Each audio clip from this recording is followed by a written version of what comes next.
লাউ আলু দিয়ে চিংড়ি মাছ ভুনা করব। চিংড়ি মাছের জন্য মশলা কষানো হয়ে গেছে, এখন আলু দিয়ে দেবো। আমার চিংড়ি মাছ কষানো হয়ে গেছে, অনেক সুন্দর কালার হয়ে গেছে। আর একটু কষাই পানি দেবো। চিংড়ি মাছের ভিতরে পানি দিয়ে দিচ্ছি, পানি দিয়ে একটু কষাই নিয়ে নামিয়ে ফেলবো। আবার মশলা দিয়ে দিচ্ছি, জিরা দিয়ে দিচ্ছি। এখন তরকারি নামাবো, হয়ে গেছে।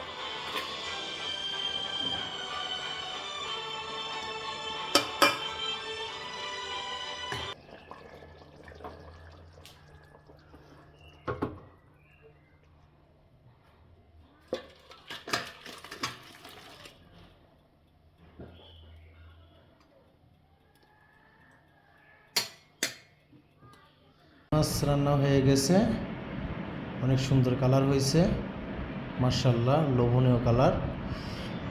সবাই ভালো থাকবেন। আসসালামু আলাইকুম, আল্লাহ হাফেজ।